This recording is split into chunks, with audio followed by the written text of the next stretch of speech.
Subscribe my channel and press the bell icon for daily recipe. बिस्मिल्लाहिर्रहमानिर्रहीम। अस्सलाम वालेकुम viewers, this is Rafia Ali and welcome back to my channel.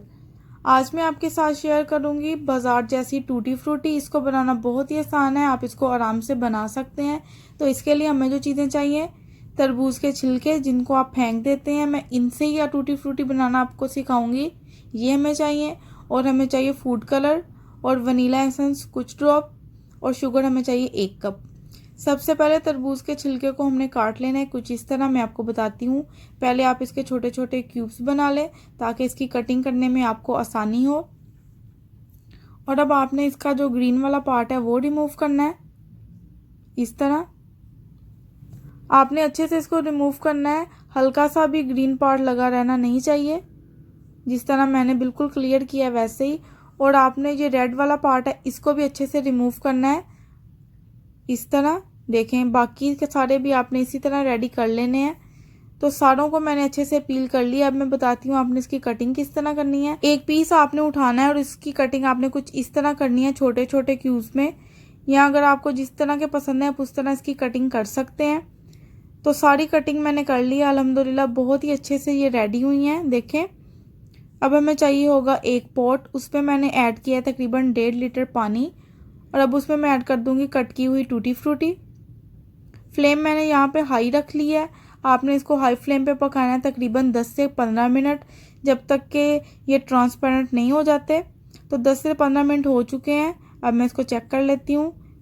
देखें, ये अच्छे से हमारे टूटी फ्रूटी गल चुके हैं, कलर भी इनका बहुत ही लाइट हो चुका है। अब मैं इसको निकाल लेती हूँ। अब एक पॉट में मैंने पानी ऐड किया है, उसमें मैंने ऐड की है चीनी। इसको मिक्स कर लूँगी मैं अच्छे से।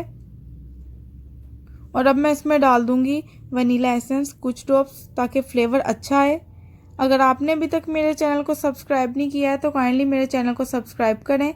ये आपकी तरफ से हमें एक मोटिवेशन मिलती है ताकि हम और अच्छी अच्छी वीडियोस आपके साथ शेयर कर सकें। तो चीनी हमारी डिज़ोल्व हो चुकी है। अब मैं इसमें ऐड कर दूंगी टूटी फ्रूटी जिनको मैंने स्टेन करके रखा था। और अब इस चाशनी में मैं इसको पकाऊंगी तकरीबन 7 से 8 मिनट। फ्लेम मैंने हाई रखी है, आपने भी हाई फ्लेम पे इसको पकाना है। तो सारी टूटी फ्रूटी मैंने ऐड कर ली है। इसको अब कवर करने की ज़रूरत नहीं है, आपने इसको इस तरह ही पकाना है। जब आप इसको बनाएंगे तो ये उतनी ही अच्छी बनेगी जिस तरह के मैंने आपको सिखाई है। तो 7 से 8 मिनट हो चुके हैं इसको चाशनी में पकते हुए। अब मैं इसको 4 पार्ट्स में डिवाइड कर लूँगी। आप जितने कलर चाहते हैं उतने पार्ट्स में इसको डिवाइड कर लें। मैंने 4 पार्ट्स में किया है। और अब इसमें मैं डाल दूंगी ब्लू फूड कलर। आपको जौन से कलर पसंद है आप वो ऐड कर सकते हैं। मिक्स कर लूँगी एक बार मैं इसको। जब आपने इसको कप्स में निकालना है तो जो शुगर सिरप होगा वो आपने फेंकना नहीं है, वो भी आपने इन कप्स में या बाउल में ऐड कर लेना है। तो अब दूसरे कप में मैं ऐड कर लूँगी ऑरेंज फूड कलर। कलर आप कोई से भी यूज़ कर सकते हैं, ज़रूरी नहीं कि यही आपने यूज़ करने हैं जो मैंने आपको दिखाए हैं। इसको भी मैं अच्छे से मिक्स कर लूँगी एक बार। ये बहुत ही परफेक्ट बनेगी और आपको लगेगा नहीं कि आपने ये घर पे खुद बनाई है, आपको ऐसा ही लगेगा कि जिस तरह के आप इसको बाज़ार से लेके आए हैं। अब 3rd कप में मैं ऐड कर दूंगी रेड फूड कलर। आप इसको केक में यूज़ कर सकते हैं, आइसक्रीम में यूज़ कर सकते हैं, किसी भी डिज़र्ट में आप इसको यूज़ कर सकते हैं। इससे टेस्ट दोबाला हो जाएगा। मैं अपनी नेक्स्ट आने वाली वीडियो में अपनी रेसिपी में इनको यूज़ करूँगी और इंशाल्लाह आपके साथ भी शेयर करूँगी। तो रेड फूड कलर मैंने अच्छे से मिक्स कर लिया है। 4th में मैं डालूंगी ग्रीन फूड कलर। तो जब आपने सारे कलर ऐड कर लेने हैं, आपने इसको रख देना है तकरीबन 24 घंटे के लिए। आप फ्रिज में भी रख सकते हैं और बाहर भी रख सकते हैं। अगर बाहर रखेंगे तो भी ये ख़राब नहीं होंगी। तो अब हमने इसको रेस्ट देनी है तकरीबन 24 घंटे। तो अल्हम्दुलिल्लाह 24 घंटे हो चुके हैं। टूटी फ्रूटी पे बहुत ही अच्छा कलर आ चुका है। मैं आपको चम्मच की मदद से दिखाती हूँ। देखिए माशाल्लाह ये बहुत ही अच्छी लग रही हैं दिखने में। अब मैं बताती हूँ कि नेक्स्ट आपने क्या करना है। इनको मैं पहले साइड पे करती हूँ। अब हमें चाहिए होगा एक स्टेनर। हमने इसको ड्राई करना है, तो इस वजह से जो इसकी चाशनी है वो स्टेन करनी है हमें, तो हमें एक स्टेनर की मदद होगी। अगर आपके पास स्टेनर नहीं है तो आप कोई भी टोकरी टाइप चीज़ यूज़ कर सकते हैं जिससे कि चाशनी आराम से स्टेन हो जाए। तो सारी जो टूटी फ्रूटी है मैं इस तरह रख लूँगी। आप इसको किसी पंखे के नीचे भी सुखा सकते हैं, आप इसको धूप में भी रख के सुखा सकते हैं और आप वैसे भी इसको सूखने के लिए रख सकते हैं। तो सारी मैंने टूटी फ्रूटी स्टेन कर ली है, इनको मैंने रखना है ओवरनाइट।